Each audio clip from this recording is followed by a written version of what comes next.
You're listening to the Cyberwire Network, powered by N2K.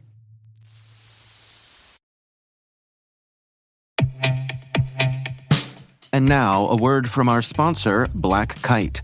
If third-party risk is keeping you up at night, you're not alone. It's a constant battle. Black Kite's third-party cyber risk platform is built on real-world threat intelligence, straight from their research team's ongoing breach analysis, dark web monitoring, and attacker tactics. That means you get a hacker's eye view of your supply chain to proactively spot risks. And speaking of research, they just dropped their 2025 third-party breach report, breaking down last year's biggest trends and what's coming next. Grab the report now at www.blackkite.com.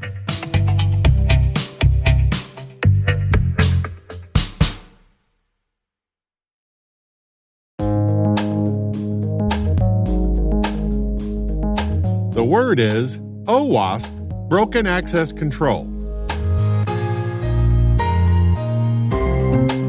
Spelled O for open, W for web, A for application, S for security, P for project, broken for failure, access for permission, and control for the power of restraint.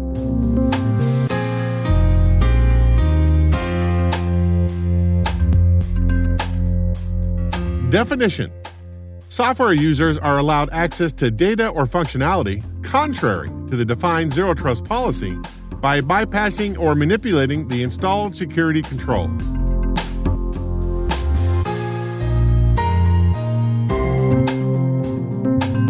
Example sentence: acting as a user without being logged in or acting as an admin when logged in is the result of broken access control.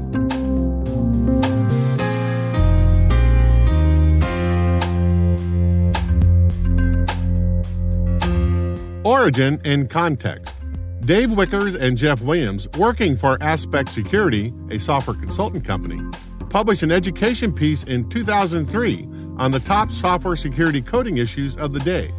That eventually turned into the OWASP Top 10, a reference document describing the most critical security concerns for web applications. Today, OWASP is an international team of security professionals led by the Foundation Executive Director and Top 10 project leader Andrew Vanderstock, and dedicated to enabling organizations to develop, purchase, and maintain applications and APIs that can be trusted.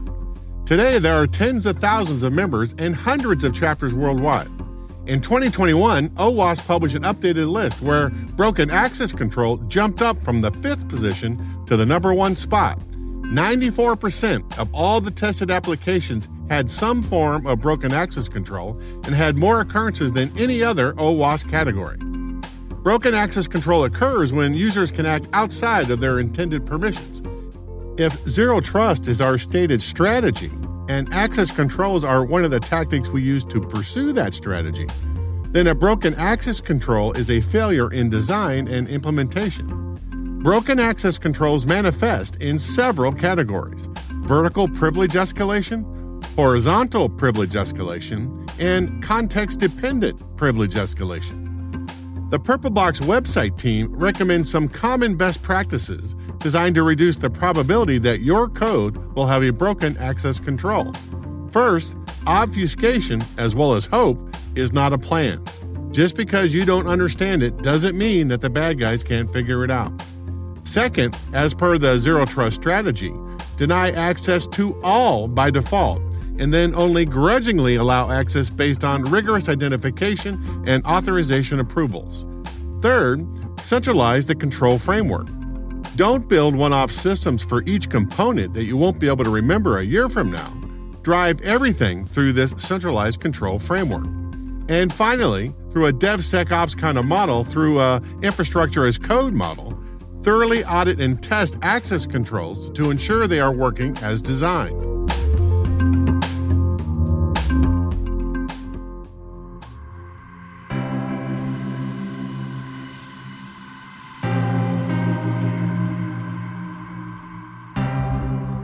Nerd reference. In Season 1, Episode 5 of the best hacker TV show ever, Mr. Robot, Elliot, played by Rami Malek, has to break a thug out of the New York City's Department of Corrections in order to save his friend.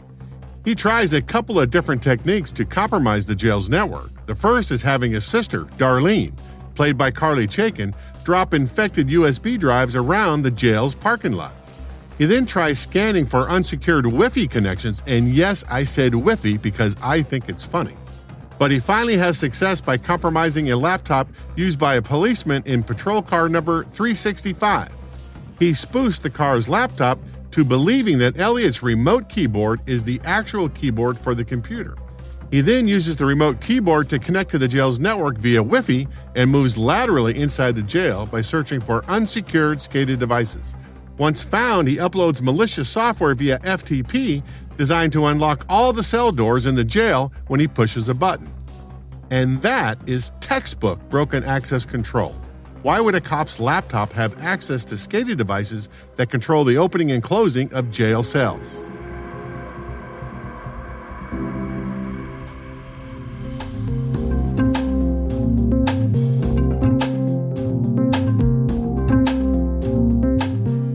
Word Notes is written by Nyla Genoe, executive produced by Peter Kilpie, and edited by John Petrick and me, Rick Howard. The mix, sound design, and original music have all been crafted by the ridiculously talented Elliot Peltzman. Thanks for listening.